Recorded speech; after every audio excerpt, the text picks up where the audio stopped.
Hello everyone. Modern political thinkers में स्वामी दयानंद सरस्वती को हम लोग पढ़ रहे हैं।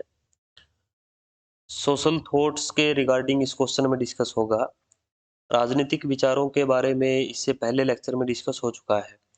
तो समाज के बारे में जिस तरह की राय थी स्वामी दयानंद की, उस समय की जिस तरह की सोसाइटी थी, जो नेचर था उसका, जो स्वरूप था समाज का, और उस सामाजिक व्यवस्था में बदलाव के लिए जिस तरह का दृष्टिकोण इनका रहा, तो उसको सामाजिक विचारों में काउंट किया जाता है। तो हम लोग आइए हम लोग उसको डिस्कस करते हैं।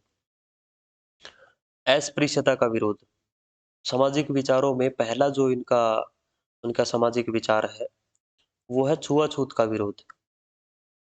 इन्होंने अपोज किया जो अनटचेबिलिटी की उस टाइम पे सोशल एविल थी, जो एक सामाजिक बुराई थी, और ये बड़े स्तर पर इसको व्यवहार में भी लाया जाता था। समाज के कुछ वर्गों के साथ भेदभाव किया जाता था। सार्वजनिक व्यवस्था में उनको एंटर करने की परमिशन नहीं थी। सार्वजनिक जगहों पर जाने की उनको कोई परमिशन नहीं थी। उनके साथ बड़े स्तर पर डिस्क्रिमिनेशन होता था। इसके बारे में इन्होंने कहा कि ऐसा कोई प्रमाण नहीं मिलता है कि वेदों में या वैदिक सभ्यता में इस तरह का कोई चीज़ें होती थी।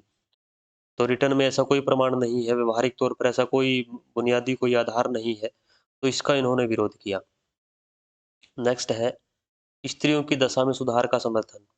जो महिलाओं के की स्थिति थी उस समाज में, वर्तमान समय में जो महिलाओं को राइट्स और इक्वेलिटी, जो फ्रीडम मिली हुई है, उस टाइम पे इस तरह की कोई स्थिति नहीं थी। उस समय बहुत सारे स्तरों पर महिलाओं के साथ भेदभाव होता था, उनको हीन समझा जाता था।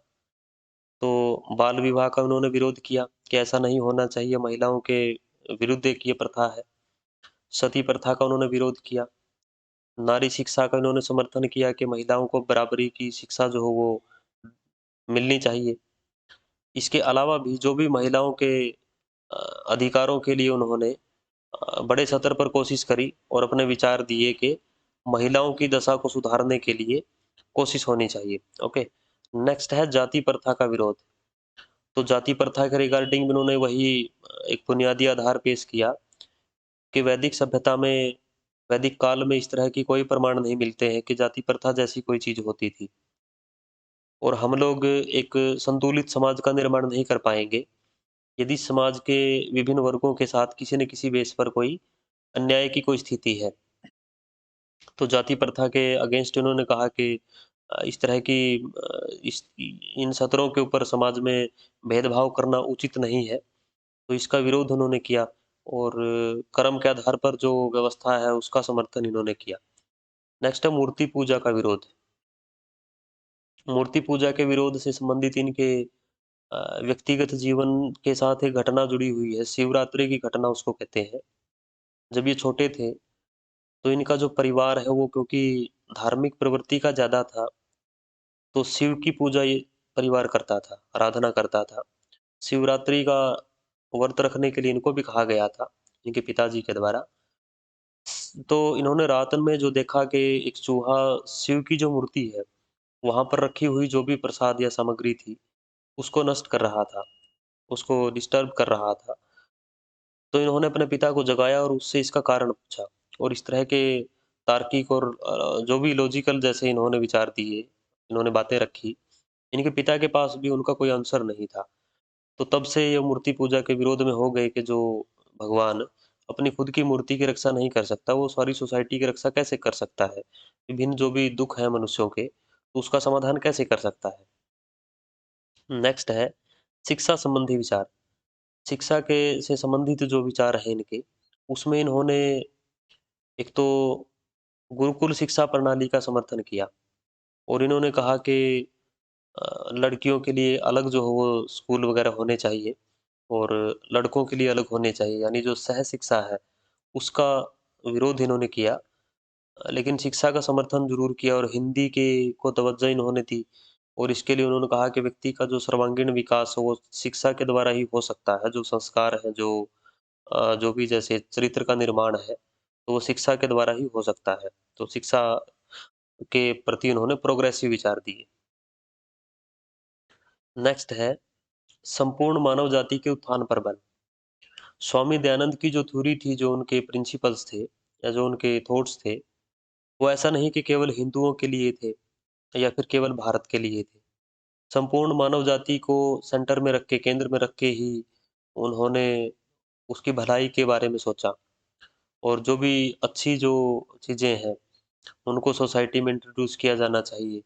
तो सारे मनुष्यों में उन्होंने कहा कि जो भी सामाजिक अच्छाइयाँ हैं, समाज में उनको बढ़ावा देना चाहिए और पूरे विश्व की उन्नति के बारे में सोचना चाहिए और पूरे विश्व के कल्याण के बारे में सोचना चाहिए। जो भी पूरे विश्व की समस्याएँ हैं, उसको दूर करने में हर मनुष्य की अपनी एक कोशिश होनी चाहिए और उसको केवल संकुचित दृष्टिकोण से नहीं सोचना चाहिए।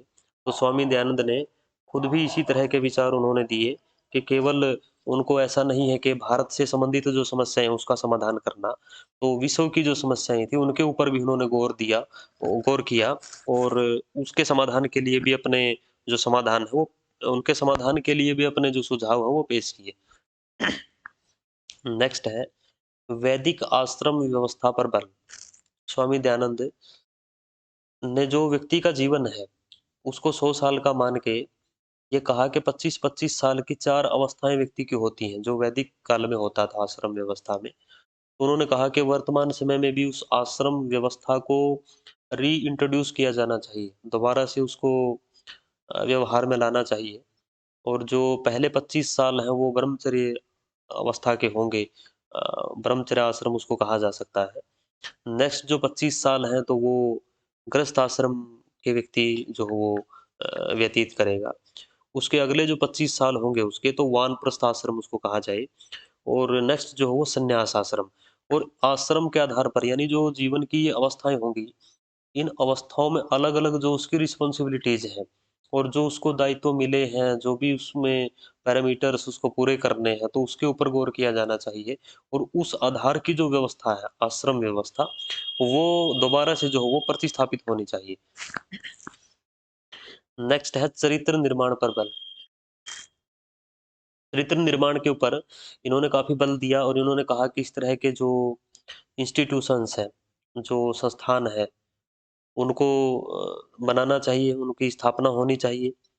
जो चरित्र का विकास करें और जो संस्कार हैं व्यक्ति के, उन संस्कारों के ऊपर इन्होंने काफ़ी फ़ोकस किया और क्योंकि उनके साथ ही जो एक व्यक्ति का जो निर्माण है, अगर वो ढंग से हो गया, तो जो राष्ट्र निर्माण की जो अवधारणा है, वो भी उसकी भी जो पूर्ति है, वो साथ-साथ होती रहेगी।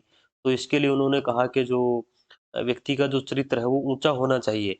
तो उसके लिए उसके उसके डेवलपमेंट के लिए बहुत तरीके के प्रयास किए जाने चाहिए और इस तरह के इंस्टीट्यूशंस को बनाना चाहिए और उन्होंने कहा कि चरित्र के हिसाब से ही व्यक्ति उच्च और नीच होता है।